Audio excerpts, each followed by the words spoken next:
Olá, hoje nós vamos falar um pouco mais sobre soja e algumas evidências científicas diferentes do que a gente está acostumado a ver em doenças cardiovasculares.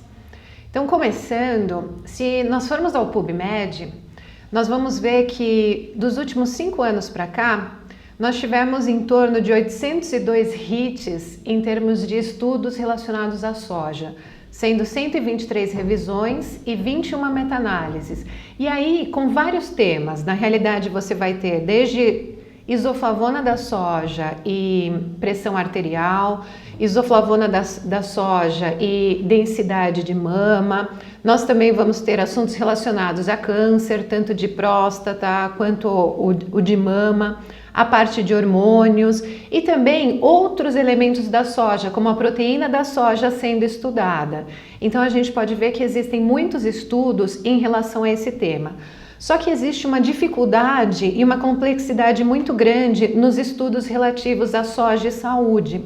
Principalmente porque, quando nós temos estudos epidemiológicos, geralmente você usa o recordatório de alimentos que as pessoas consumiram. Então vai desde tofu, leite de soja, com perdão da expressão, e outros alimentos. E aí, quando você tem um estudo de intervenção, onde efetivamente você pode dar um composto da soja ou um alimento específico da soja, você pode ter uma variabilidade muito grande, desde soja integral até proteína isolada da soja, isoflavona isolada na forma de suplemento. Então tudo isso pode ocasionar variações nos estudos e dificulta um pouco a comparação entre eles. Então um outro ponto que nós temos em estudos de intervenção é que também a partir do momento que você inclui a soja na alimentação dessa pessoa, você vai também mudar o padrão de macronutrientes, a fonte de gordura, dependendo se você está colocando a soja no lugar de uma fonte de proteína animal, então você vai ter menos gordura saturada, vai ter menos colesterol e também pode ter um consumo de fibras maior, dependendo do tipo de alimento de soja ou de nutriente de soja que você está usando. Então, tudo isso, o que acontece? Dependendo do tipo de estudo, é importante você analisar qual é a fonte de soja que está sendo usada, até para ver o resultado obtido, porque você pode ter desde uma proteína íntegra, então a proteína com a estrutura dela na íntegra, ou em forma de peptídeos, se ela já foi hidrolisada ou não, na forma de aminoácidos ou somente isoflavonas. Então isso é muito importante quando você analisa um estudo de soja. A composição da soja, eu sei que muitos já sabem, mas é sempre bom a gente reforçar. Então, por que ela é tão conhecida pela proteína? Porque ela é realmente uma fonte de proteína. Em torno de 35 a 40% da soja, do grão da soja, é em forma de proteína.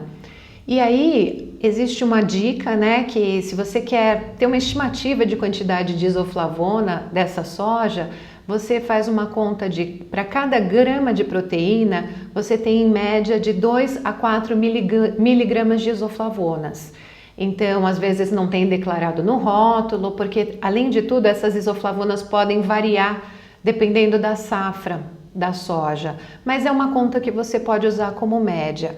Além disso, a soja também tem carboidratos, tanto os solúveis quanto os insolúveis. No caso dos solúveis, a rafinose e a estaquiose fazem parte desses carboidratos.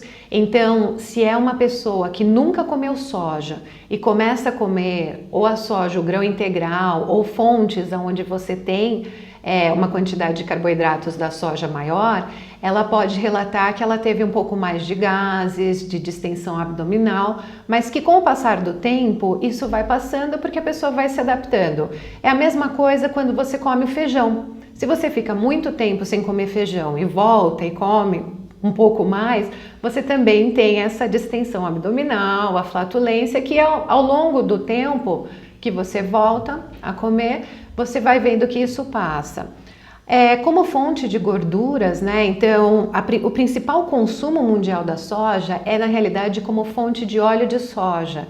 E por que o óleo de soja atrai muito? Porque além dele ter um custo menor, ele tem um perfil lipídico muito bom, porque ele tem baixa concentração de gordura saturada, tem uma boa concentração de monoinsaturados e também tem ômega 3 e ômega 6. Então a soja, ela acaba se complementando com tudo isso. Falando um pouquinho dos fitoquímicos da soja, né? A gente escuta falar muito das isoflavonas e esquece que existem outros fitoquímicos. Alguns deles podem ser até chamados de fatores antinutricionais, como no caso dos inibidores de tripsina e do ácido fítico, que dependendo do processo pelo qual essa soja passa, você tem a inativação ou a inibição deles. Então isso é importante também verificar por que processo de produção, de manipulação essa soja passou, porque você pode ter a inibição desses fatores. Então, no caso dos inibidores de tripsina, você vê que muitas vezes eles atuam, né, reduzindo a atividade de algumas proteases gastrointestinais, incluindo a tripsina, mas o próprio tratamento térmico destrói sua atividade. No caso do ácido fítico, a preocupação é porque ele diminui a biodisponibilidade, principalmente de minerais, como no caso do zinco, do ferro, do cálcio, do cobre. Mas hoje já existem estudos que falam que ele pode ter um efeito na redução do câncer de cólon. Então, pelo fato de ter um efeito antioxidante. Então, a gente vê aí que sempre há um balanço entre os dois. E dependendo da fonte de soja que você usa no alimento, ele pode estar ou não estar presente. Nós temos também as saponinas, né, que são glicosídeos que são feitos pela formação de sapogenina e vários açúcares, que eles também estão envolvidos na redução do colesterol plasmático, então principalmente através da ação de ácidos biliares e do colesterol no intestino.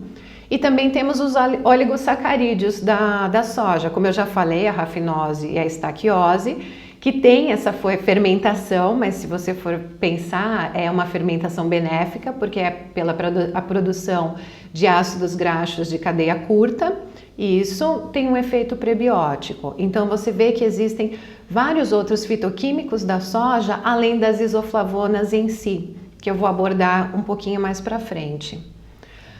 Outro tema, né, que a gente fala bastante é sobre a qualidade da proteína da soja. Então hoje o que se sabe é que dos aminoácidos essenciais, aqueles que o nosso organismo não consegue sintetizar e nós recebemos pela alimentação, a soja possui todos e numa quantidade adequada. Então foi estabelecido um padrão em termos de quais são os aminoácidos essenciais que são necessários e em qual quantidade para considerar uma proteína de alto valor biológico. E existe uma metodologia que é o PDCAA, que determina se a proteína é de alta qualidade ou não. Então o que nós vemos hoje é que a proteína da soja ela tem um PDCAA de 1, assim como a caseína do leite, a clara do ovo. Então você comparando com outras proteínas de fonte animal, a soja tem um perfil adequado. Se você comparar com fontes de proteína vegetal, hoje o que nós temos na literatura é que a soja é a única que tem esse PDCAA de 1 e contém todos os aminoácidos essenciais na quantidade pré-estabelecida, considerando também o seu fator de digestibilidade. Com relação às isoflavonas, aqui eu só quero retomar um pouquinho que nada mais são do que flavonoides. Então, flavonoides, eles fazem parte da família dos polifenóis e também da categoria de flavonoides, o que nós temos? As flavononas, que a gente pode encontrar em algumas frutas cítricas. Nós temos os flavonóis e os flavonóis, então a nomenclatura é bem parecida, mas que a gente pode ver principalmente no chá, na maçã, em outras frutas, as antocianinas e as flavonas. Então todos eles podem ser considerados flavonoides e a principal mudança que você tem é muitas vezes em termos da estrutura desse composto fenólico. Então, dependendo de onde o radical hidroxila está, você pode ter um composto ou outro. Tá? Então é sempre bom a gente lembrar disso. Por quê? As isoflavonas, elas têm 3 tipos principais, que aí são a ginesteína, a daidzeína e a gliciteína, e elas podem estar em 2 formas, ou a forma glicosídica ou a forma glicona. Qual é a principal diferença entre essas duas? Na forma a glicona, ela vai estar sem a molécula de glicose, e isso é muito importante porque ela vai ser bioativa nesta forma apenas. Então, quando você vê ginestina, daidzina ou glicitina, ela está na forma glicosídica dela, que não é a forma ativa. Então, ela ainda precisa ser consumida e no nosso organismo nós vamos metabolizá-la. Um outro ponto importante é que dependendo da parte da soja de onde você extraiu essa isoflavona ou que você está usando nesse alimento, você pode ter uma concentração maior ou menor de uma dessas isoflavonas. Então isso também acaba influenciando nos resultados dos estudos. Falando um pouquinho de absorção e conversão das isoflavonas, então imaginando que foi ingerida uma isoflavona na forma glicosídica dela, ou seja, a ginestina, a daidzina e a glicetina. Então, no nosso intestino, ela vai ser fermentada pelas bactérias, pelas próprias bactérias intestinais e vão ser transformadas na forma glicona. Uma das coisas que acontece é que em torno de 50% apenas dessas isoflavonas glicosídicas vão ser transformadas em aglicona, não é 100% delas. Então isso também é importante considerar dependendo da fonte de soja que você está consumindo.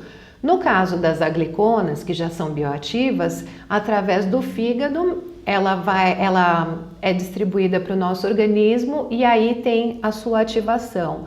Então hoje em dia o que se vê não é uniforme o consumo e realmente a utilização de isoflavonas, tanto na forma glicosídica quanto a glicona, porque isso depende, na realidade, do metabolismo da pessoa e da própria flora intestinal dela.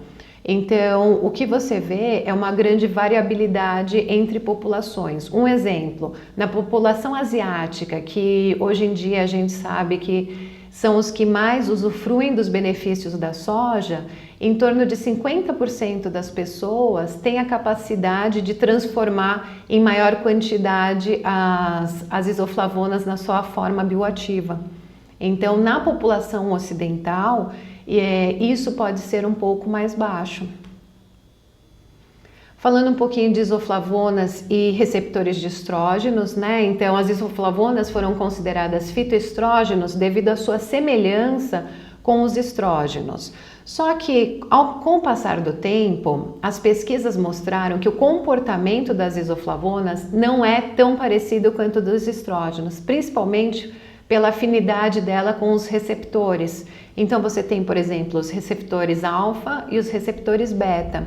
No caso das isoflavonas, eles têm maior afinidade pelos receptores beta, que atuam muitas vezes antagonicamente aos receptores alfa, que se encontram principalmente aonde? Nos órgãos reprodutores e na mama. Então, isso é um dos principais pontos hoje em dia, porque as isoflavonas ou a soja como um todo pode ser recomendada para pacientes com câncer de mama. Dentro de uma alimentação normal, ela pode fazer parte.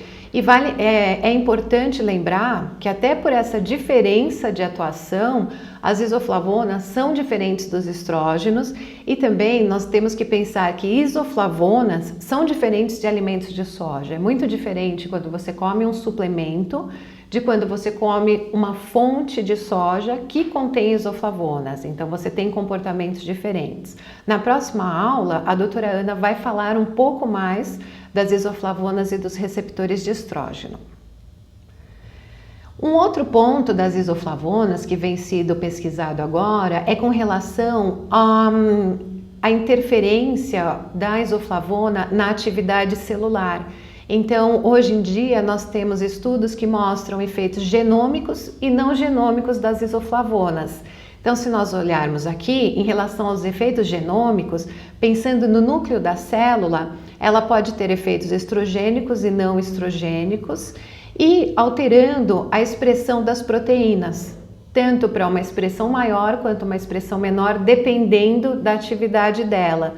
E em relação aos efeitos não genômicos, nós temos principalmente regulação da atividade de muitas enzimas, inibição da sinalização celular e também a regulação do ciclo da célula, e aí alterando a atividade das proteínas, ou para mais ou para menos. Então você já tem estudos mais para essa área de atuação genômica das isoflavonas. Com relação à saúde, alguns outros estudos, que estão surgindo para isoflavonas em relação à colaboração dela na prevenção de doenças crônicas, principalmente osteoporose, doenças cardíacas, a parte de cânceres, diabetes, doenças inflamatórias e autoimunes. Na menopausa, que foi um dos booms da isoflavona, hoje o que se vê é que elas podem ajudar a diminuir alguns sintomas, principalmente em relação à perda óssea, aos fogachos, aquelas ondas de calor, e também auxiliando na parte da saúde cardíaca. E alguns outros estudos hoje em dia vêm sendo feitos para a parte de pele também.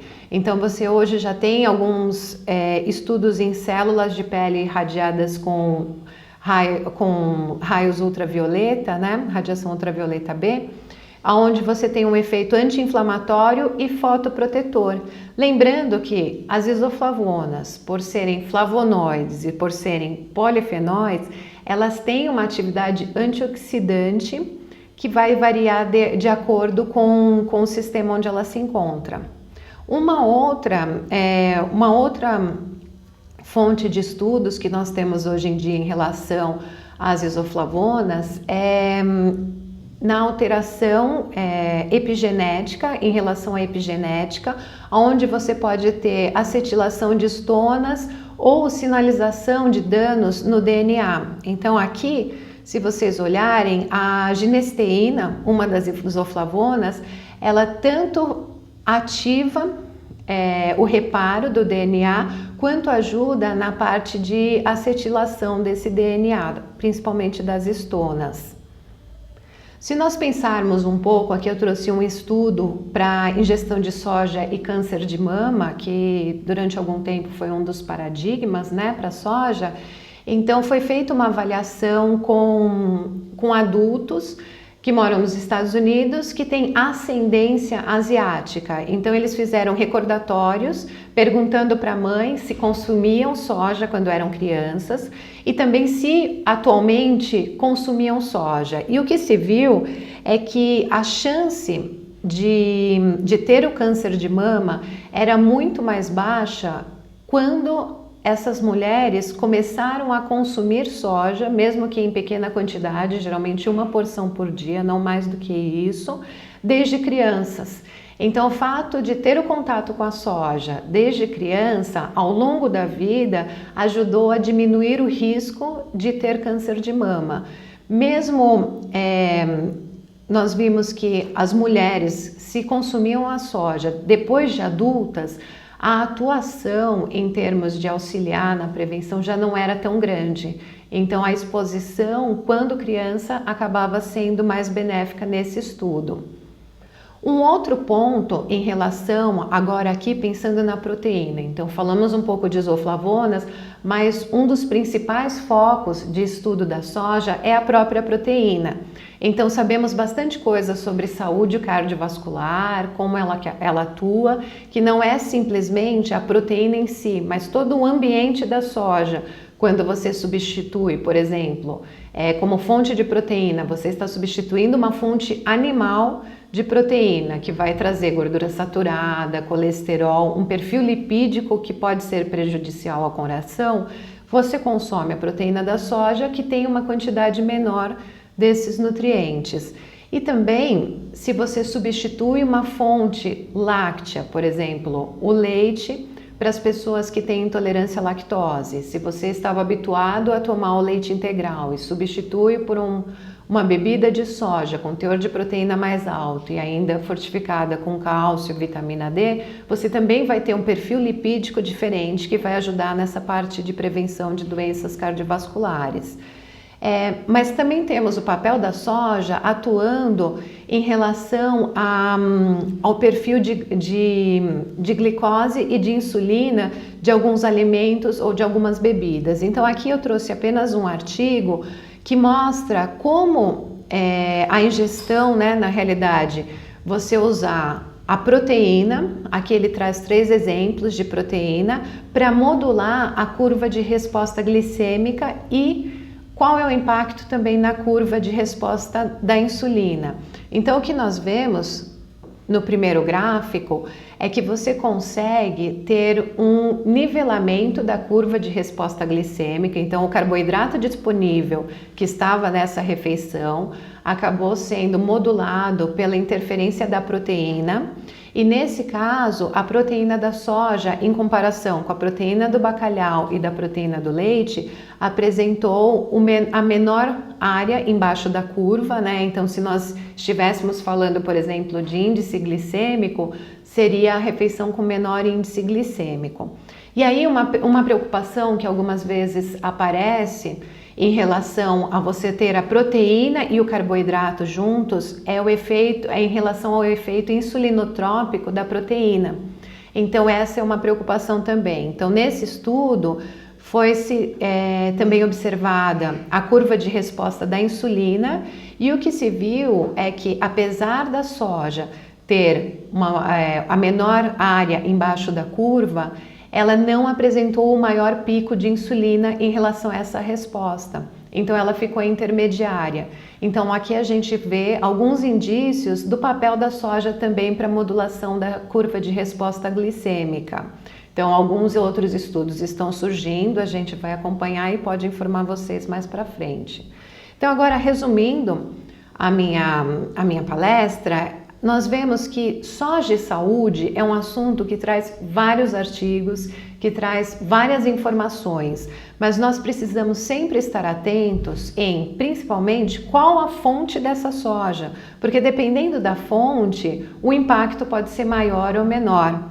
E até verificar se para determinado resultado, determinado estudo que eu estou fazendo, essa é a melhor fonte, porque nós temos desde a soja como um grão, ela como leguminosa, indo para os produtos que usam a soja e daí tendo diferentes fontes de proteínas e até afetando a quantidade de isoflavonas. Então você vê que muitas vezes você achar que só a isoflavona, só a proteína de soja faz aquele efeito, quando você tem um alimento de soja que é composto por outros nutrientes e por outros fitoquímicos, muitas vezes você vai ter a interação de todos esses nutrientes e fitoquímicos para dar o resultado que você tem no final da sua pesquisa. Então é sempre bom estar atento a isso. Muito obrigada!